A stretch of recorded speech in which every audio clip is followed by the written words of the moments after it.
গুন্ডাদেরকে মেরে আসল অপরাধীর নাম জেনে গেল গীতা। সম্পূর্ণ জানতে ভিডিওটিতে একটি লাইক করে দেখতে থাকো। গল্পের শুরুতেই দেখা যায় স্বস্তিকের কাছে এসে কাব্য জিজ্ঞেস করে, ওই মেয়েটা এখানে কি করতে এসেছিল? বলো, চুপ করে থেকো না। ওই মেয়েটা এখানে কেন এসেছিল, কিসের জন্য? ওই মেয়েটাকে আমি আর সহ্য করতে পারছি না। তখনই স্বস্তিক বলে, ওই মেয়েটা বলবে না। ও আমার স্ত্রী, ও আমার সহধর্মিণী, ও আমার লাভ, আমার সব কিছু। আর এইসব শোনার পর কাব্য প্রচণ্ড রেগে গিয়ে বলে, হতে পারে না। ও তোমাকে ভালোবাসে না, আমি তোমাকে ভালোবাসি। আমি তোমাকে অনেক ভালোবাসি আর আমি তোমার সাথেই থাকতে চাই। তোমাকে আমি বিয়ে করব। স্বস্তিক বলে, জোর করে কি ভালোবাসা টিকিয়ে রাখা যায় কাব্য? আমি জোর করে তোমাকে টিকিয়ে রাখতে পারবো না। তুমি প্লিজ আমার জীবন থেকে চলে যাও।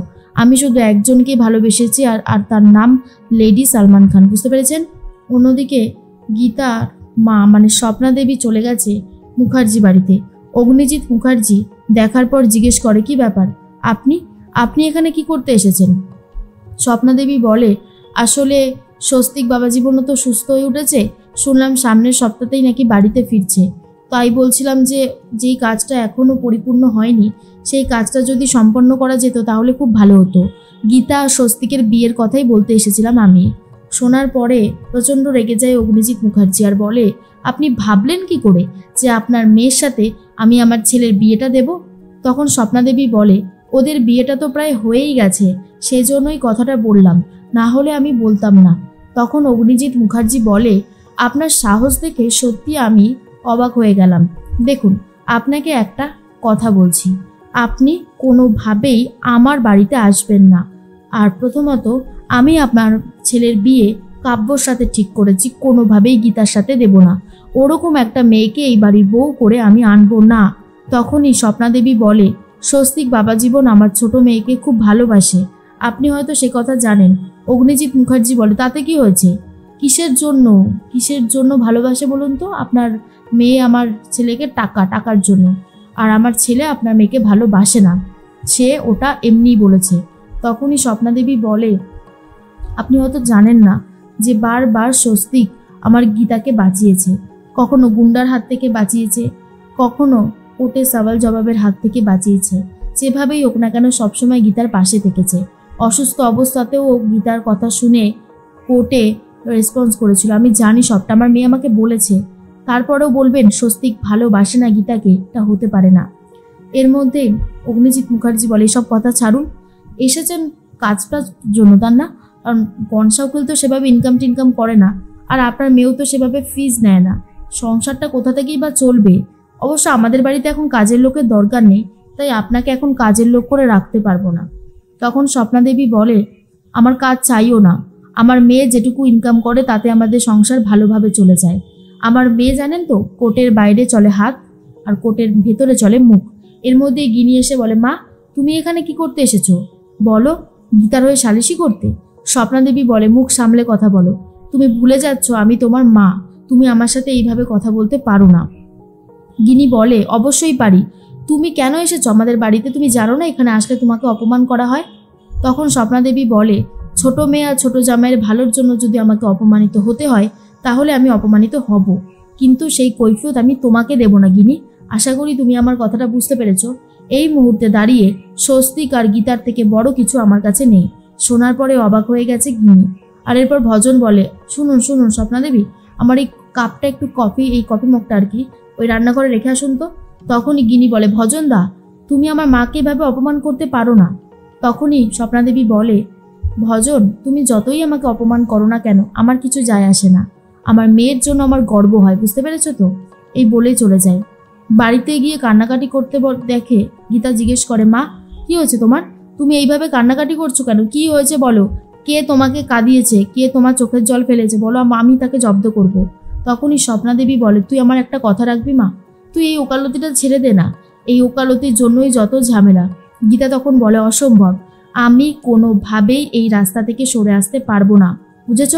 এটা হচ্ছে আমার ভালো লাগার জায়গা, অন্যায়ের বিরুদ্ধে প্রতিবাদ করার জায়গা, আর এখান থেকে তুমি আমাকে সরে আসতে বলছো?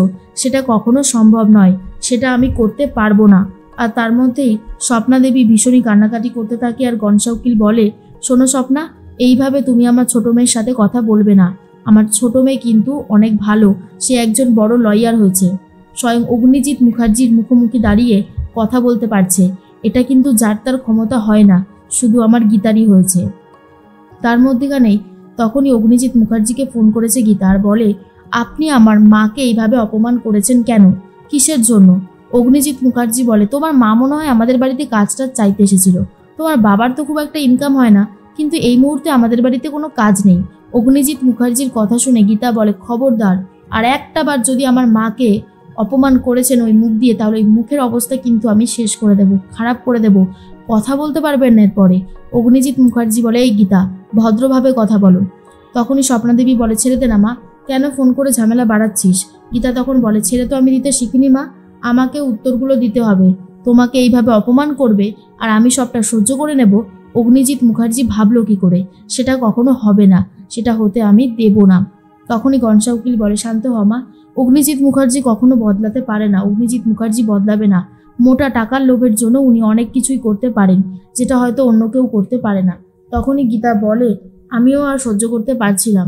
আমার মাকে যদি আর কখনো আপনি কোনো অপমান করেছেন, তাহলে কিন্তু এবার সেকশন চালু করতে শুরু করব, আমি কোর্টে নিয়ে যাব, সওয়াল জবাব করাবো আর আপনাকে শাস্তি পাওয়াবো। তখন অগ্নিজিৎ মুখার্জি বলে, তোমার সাহস দিন দিন বেড়েই চলেছে।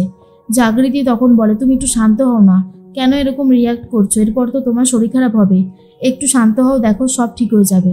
অগ্নিজিৎ মুখার্জি বলে, পারছি না, এই মেয়েটার জন্য শান্ত থাকতে পারছি না, বারবার এই মেয়েটা আমাকে অপমান করে ফেলছে, আমি শান্ত হব কি করে? শান্ত হওয়ার মতন কোনো উপায় আমি দেখতে পাচ্ছি না। এর মধ্যেই ফোন কেটে দেয় গীতা। আর তখন স্বপ্নাদেবী বলে, অগ্নিজিৎ মুখার্জিকে রাগিয়ে দিয়ে কি কোনো লাভে লাভ হচ্ছে? তখনই গীতা বলে, লাভ ক্ষতি জানি না, তবে যেটা সত্যি সেটাই বলেছি, সেটা শুনলে যদি উনি রাগ করেন তাহলে আমার কিছু করবার নেই মা। আর একটা কথা জেনে রাখবে যে গীতা কখনো অন্যায়কে প্রশ্রয় দেয় না আর অন্যায় করেও না। স্বস্তিক বাবুকে তাড়াতাড়ি করে হসপিটাল থেকে ছাড়িয়ে আনতে হবে। স্বস্তিক বাবু এখন আগের থেকে অনেকটাই সুস্থ হয়ে গেছে। এর মধ্যে অগ্নিজিৎ মুখার্জি প্ল্যান করে গীতাকে শেষ করে দেবে, সেই ব্যবস্থাই করেছে। গীতা কোর্টে যেতেই কিছু গুন্ডা তার উপর ঝাঁপিয়ে পড়ে আর গীতাও সেই গুন্ডাগুলোকে বেধড়ক মারতে শুরু করে। আর গুন্ডাদেরকে মারতে মারতে জিজ্ঞেস করে, বল বল এই কাজটা কে করতে বলেছিল, কিরে চুপ করে আছিস কেন, বল। আর তখনই সেই গুন্ডাটা বলে, স্বয়ং উকিলবাবু, অগ্নিজিৎ মুখার্জি।